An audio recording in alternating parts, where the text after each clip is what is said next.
तो hello everyone.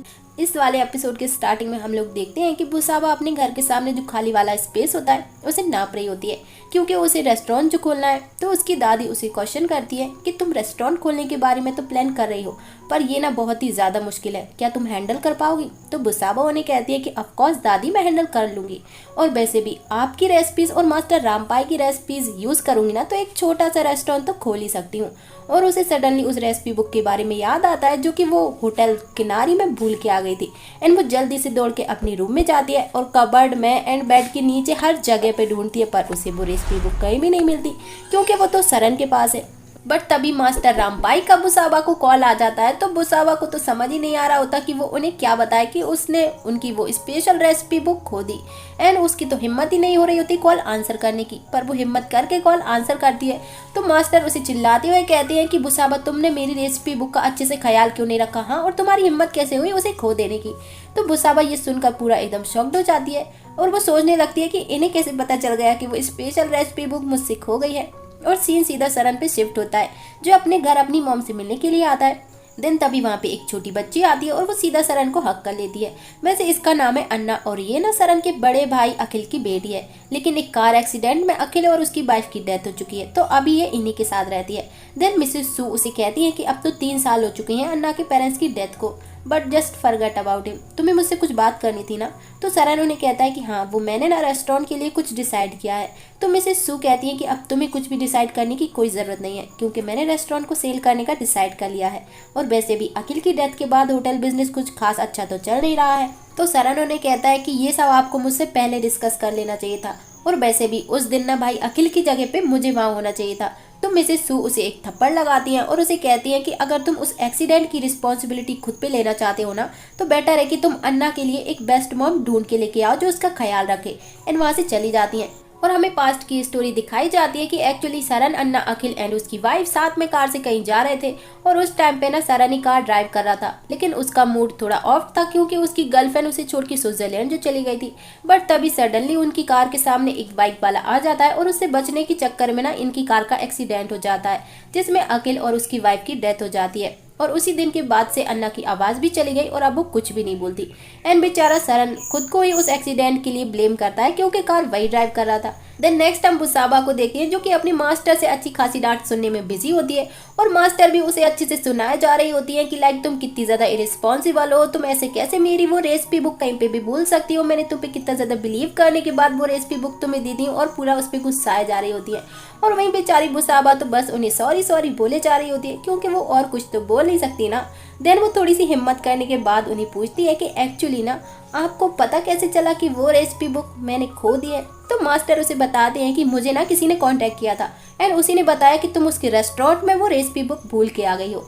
Then वो उसे सरन का एड्रेस दे दिए, क्योंकि उसी ने तो मास्टर को कांटेक्ट किया था। देन बुसाबा जल्दी से किनारी होटल पहुंचती है और वहाँ की रिसेप्शनिस्ट सरन को कॉल करके बुसाबा के बारे में इन्फॉर्म करती है। तो सरन फटाक से रेस्टोरेंट पहुंचता है एंड उसे कहता है कि ओ, तुम तो बहुत जल्दी आ गई, मैंने ये एक्सपेक्ट नहीं किया था। तो बुसाबा उसे देख के एकदम शॉक्ड हो जाती है। देन सरन कहता है कि वो एक्चुअली ना उस दिन हम एक दूसरे को अच्छे से इंट्रोड्यूस नहीं कर पाए थे ना।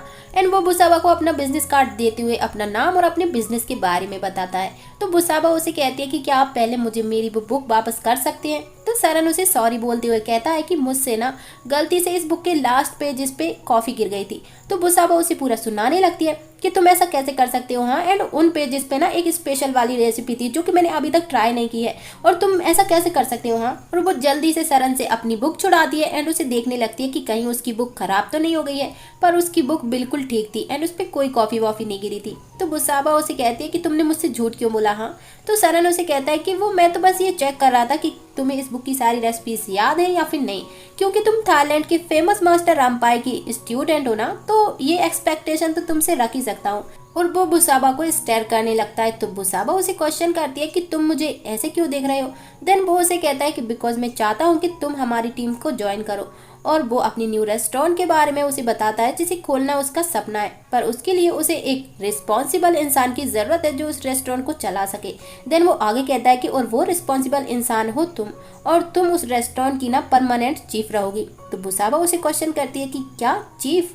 तो सरन उसे कहता है कि यस, एंड अगर तुम ये ऑफर एक्सेप्ट कर लेती हो ना, तो तुम्हें मेरे ऑर्डर्स फॉलो करने होंगे। तो बुसाबा उसे पूछती है कि कैसे ऑर्डर्स। हाँ, तो सरन उसे बताता है कि एक्चुअली तुम्हें ना TV show super chef competition में पार्टिसिपेट करना होगा, और जब तुम वो कंपटीशन जीत जाओगी तो तुम तो रातों रात मशहूर हो जाओगी, और लोग तो तुम्हारा हाथ का बना खाना खाने के लिए बिल्कुल पागल ही होंगे। एंड वो हमारे रेस्टोरेंट में भी आने लगेंगी क्योंकि तुम हमारे यहाँ की चीफ शेफ जो होगी, एंड तुम तो पूरा फेमस ही हो जाओगी। तो बुसाबा ये सब कुछ सुन के एकदम शॉक्ड रह जाती है।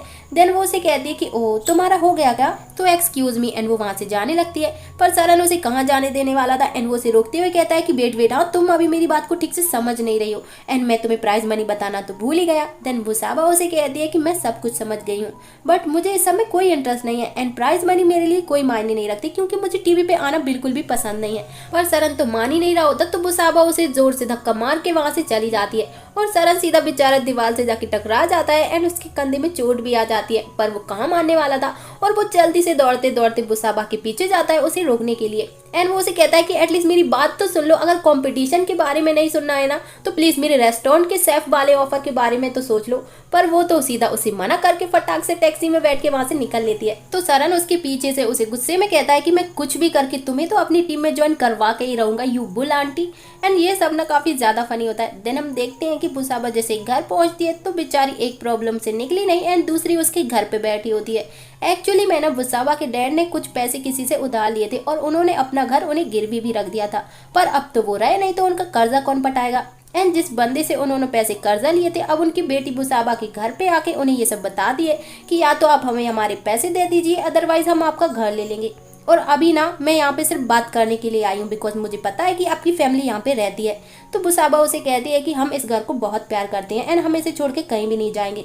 एंड वो उसे पूछती है कि एक्चुअली मेरे डैड ने तुम्हारे डैड से कितने पैसे लिए थे, तो वो उन्हें बताती है कि 10 मिलियन। तो ये 10 मिलियन का सुन के तो बुसाबा, उसकी मॉम एंड उसकी दादी तीनों के होश ही उड़ जाती हैं, क्योंकि 10 मिलियन काफ़ी ज़्यादा होते हैं।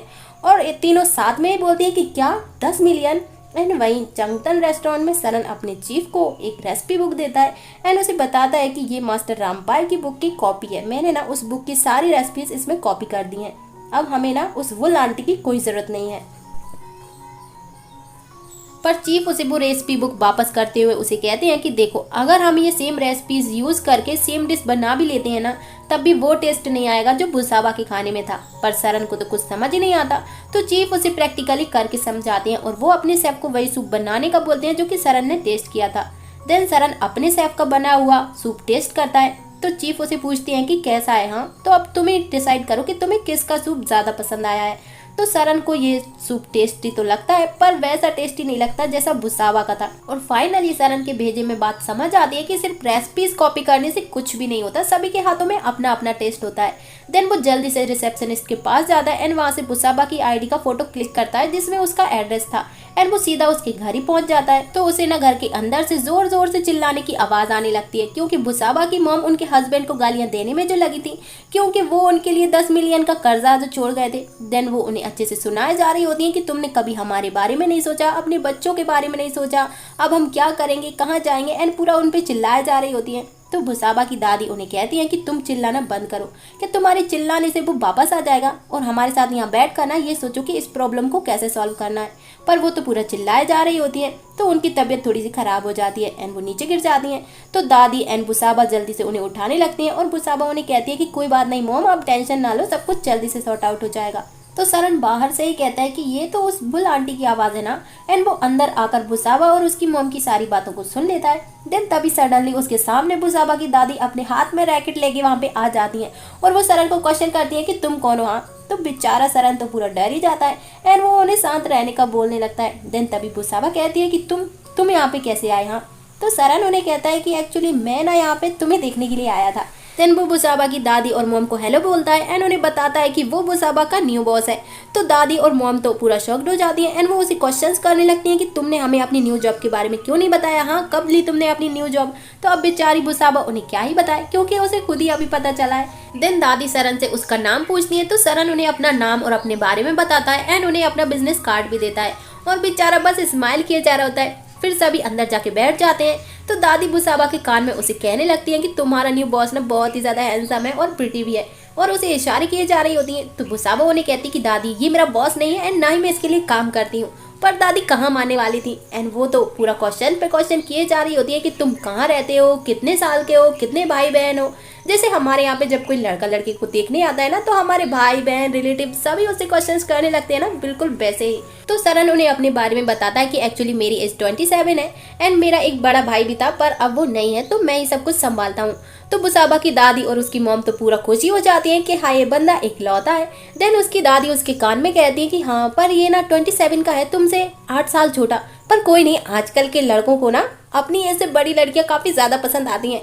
तो बुसाबा उन्हें कहती है कि दादी प्लीज आप चुप हो जाइए, पर वो मान ही नहीं रही होती। एंड वो फटाक से सरन को क्वेश्चन कर लेती है कि क्या तुम मैरिड हो। तो सभी वहाँ पे एकदम शॉक हो जाते हैं, स्पेशली सरन, क्योंकि उसे एक्सपेक्ट ही नहीं था कि उससे ये क्वेश्चन भी पूछा जाएगा। देन तभी बुसाबा बात संभालते हुए कहती है कि मॉम और दादी मुझे ना इनसे कुछ अकेले में बात करनी है। एंड वो सरन को बाहर लेके जाने लगती है और सरन भी बस स्माइल करते हुए दादी और मॉम को एक्सक्यूज एक्सक्यूज बोल के वहाँ से जल्दी से निकल लेता है। पर दादी और मॉम कहाँ चुपचाप से अंदर बैठने वाली थी एंड वो भी उनके पीछे उनकी बातें सुनने के लिए चली जाती हैं। देन बुसाबा सरन को पूछती है कि तुम यहाँ क्या कर रहे हो, हाँ क्या सच में मुझे देखने के लिए आए हो। तो सरन उसे कहता है कि हाँ, और वैसे इसीलिए भी ताकि मैं तुम्हें मेरे साथ काम करने के लिए कन्वेंस कर सकूं। तो बुसाबा उसे कहती है कि देखो मैंने पहले ही तुम्हें मना कर दिया है और तुम मेरे पीछे क्यों पड़े हो। हाँ, तो सरन उसे कहता है कि देखो मैं ना ये घर खरीदने वाला हूँ। तो बुसाबा ये सुनकर एकदम शॉक हो जाती है एंड वो उसे हकलाती हुए पूछती है कि क्या, पर क्यों। हाँ, देन वो उसे कहता है कि तुम्हारे लिए, देखो मैं ये घर खरीद लूंगा और तुम्हारी फैमिली यहाँ पे रह सकते हो, क्योंकि तुम मेरे लिए काम करोगी ना, और जब तुम्हारे पास पैसे आ जाएंगे तो तुम मुझे वो धीरे धीरे दे देना और अपना घर वापस ले लेना। तो बुसाबा उसे पूछती है कि क्या तुम सच में मुझे 10 मिलियन देने के लिए रेडी हो। तो सरन उसे कहता है कि ऑफ कोर्स, अगर तुम मेरे साथ काम करने के लिए रेडी हो तो मैं खुशी खुशी तुम्हें 10 मिलियन देने के लिए रेडी हूँ। पर बुसाबा को तो उस पर बिलीव ही नहीं हो रहा होता। देन वो फटाक से अपना मोबाइल निकालती है एंड सरन को फिर से सब कुछ रिपीट करने का बोलती है ताकि वो सब कुछ रिकॉर्ड कर पाए, क्योंकि अगर कभी सरन उसकी बात से पलट गया तो उसके पास कुछ तो प्रूफ होना चाहिए ना। तो अभी तो बेचारा सरन कुछ भी कर सकता है एंड वो फिर से सब कुछ रिपीट करता है और बुसाबा सारा कुछ रिकॉर्ड करती है। देन इसके बाद वो सरन को पूछती है कि एक्चुअली मैं ना, मुझे ये समझ नहीं आ रहा कि यहाँ थाईलैंड में मुझसे भी अच्छे अच्छे एंड एक्सपीरियंस शेफ हैं, पर तुमने मुझे क्यों चूज किया। तो सरन उसे कहता है कि बिकॉज सिर्फ तुम ही हो जिसे मास्टर रामपाई ने अपनी वो स्पेशल रेसिपी बुक दी थी, मतलब तुम में कुछ तो स्पेशल जरूर होगा ना। एंड वो उसे पूछता है कि क्या उसे उसका ऑफर एक्सेप्ट है। तो बुसाबा उसे खुशी खुशी कहते हैं कि हाँ हाँ ऑफ कोर्स मुझे एक्सेप्ट है। तो सरन तो ये सुन के इतना ज्यादा एक्साइटेड हो जाता है कि वो बुसाबा को हग ही कर लेता है और बुसाबा की दादी और मॉम उन्हें ऐसा देख के इतनी जोर से चिल्लाती है और वो खुद ही एक दूसरे को हग कर लेती है और ऐसे खुश होती है जैसे पता नहीं उन्हें कितनी बड़ी वाली गुड न्यूज मिल गई हो। तो बेचारे सरन और बुसाबा तो उन्हें ऐसे खुश होते हुए देख के ना थोड़ा सा ऑकवर्ड फील करने लगते हैं एंड अजीब सी स्माइल करने लगते हैं। और वहीं चंगतंग रेस्टोरेंट में भी सभी शेफ को पता चल जाता है कि न्यू शेफ आने वाली है जिसका नाम बुसाबा है। तो नोए तो ये सुन के बहुत ही ज्यादा खुश हो जाती है, पर कोई है जो नहीं चाहता कि बुसाबा चंगतंग रेस्टोरेंट में काम करे, और वो है नोएडा, जो कि यहाँ की चीफ शेफ पाओ की असिस्टेंट है। देन वो जल्दी से अपने चीफ के पास जाती है और उन्हें कन्विंस करने का ट्राई करती है कि वो बुसाबा को जॉब पे ना रखे एंड उन्हें बताती है कि इससे पहले बुसाबा उसके भाई के यहाँ पे जॉब करती थी और वो बिल्कुल भी अच्छी नहीं है, हमेशा उनकी जगह लेना चाहती थी। तो चीफ उसे कहते हैं कि देखो तुम्हें ना इस बारे में टेंशन लेने की कोई जरूरत नहीं है और मुझे पता है अच्छे से कि तुम्हारे भाई ने उसके साथ क्या किया है और तुम ना यहाँ से जा सकती हो। तो नोएडा को काफी ज्यादा गुस्सा आ जाता है, पर वो वहाँ से चली जाती है और अब वो कर भी क्या सकती है, क्योंकि चीफ ने तो उसकी बात सुनी ही नहीं। तो वो सीधा मिसेस सू के पास जाकर बुसाबा की भर भर के बुराइयां कर देती है। और नेक्स्ट सीन में हम सरन को देखते हैं जो अपनी मॉम से मिलने के लिए घर आता है एंड वो उनसे अन्ना की कंडीशन के बारे में पूछता है। तो वो उसे बताती है कि उसे PTSD है, क्योंकि उसने अपने पेरेंट्स को अपने सामने डेथ होते हुए देखा है। तो सरन के सामने फिर से वो एक्सीडेंट वाली मेमोरी आ जाती है एंड वो उन्हें कहता है कि ये सब ना अन्ना के साथ मेरी वजह से हुआ है और उसे काफ़ी ज़्यादा रिग्रेट हो रहा होता है। तो मिसेस सू उसे कहती हैं कि देखो तुम ना इस सब के लिए खुद को ब्लेम करना बंद करो, वैसे भी मैंने तुम्हें यहाँ इम्पोर्टेंट काम के लिए बुलाया है। एंड वो उसे पूछती है कि क्या तुमने किसी बुसाबा नाम के न्यू शेफ को अपॉइंट किया है, पर क्या तुम्हें पता है कि उस लड़की के बारे में कितनी सारी बैड न्यूज़ हैं, क्योंकि नोएडा ने तो पहले ही मिसेस सू को बुसाबा के खिलाफ काफ़ी ज़्यादा भड़का दिया है। देन वो आगे कहती है कि देखो मैं नहीं चाहती कि तुम पास्ट को फिर से रिपीट करो और ऐसी किसी रॉन्ग लड़की के साथ फिर से फंस जाओ। तो सरन उन्हें कहता है कि डोंट वरी, मैंने बुसाबा को काम करने के लिए उसके स्किल्स एंड एक्सपीरियंस को देख के चूज किया है और हमारे बीच ऐसा कुछ भी नहीं है। देन इस पर मिसेस सू उसे कहती है कि ठीक है, पर पहले मैं बुसाबा के खाने को टेस्ट करूंगी और फिर ही उसे अप्रूव करूंगी। और वो उसे जल्दी से बुसाबा के साथ मीटिंग फिक्स करने का बोलती है। और हम देखते हैं कि सरन अपने घर आता है एंड वो अपनी मॉम की बातों को ही सोचे जा रहा होता है कि वो इस बार भी खुद के लिए एक गलत लड़की चूज करेगा, जैसा कि उसने पास्ट में किया था। देन वो अपनी और अपनी गर्लफ्रेंड की फोटोज को देखने लगता है एंड इसकी गर्लफ्रेंड का नाम होता है शर्लिन। और पास्ट की मेमोरीज को सोच रहा होता है कि वो दोनों साथ में कितने ज्यादा खुश थे एंड दोनों एक दूसरे को कितना ज्यादा प्यार करते थे। और वहीं हम शर्लिन को देखते हैं जो कि प्लेन में होती है एंड वो भी अपनी और सरन की पिक्चर्स को ही देख रही होती है। देन तभी एक बुड्ढा प्लेन के स्टाफ के साथ बदतमीजी कर देता है, तो वो लेडी उस बुड्ढे को ना कंप्लेंट करने की धमकी देती है। और ये लेडी हमारी बुसाबा की छोटी बहन है और इसका नाम है पैमरिन।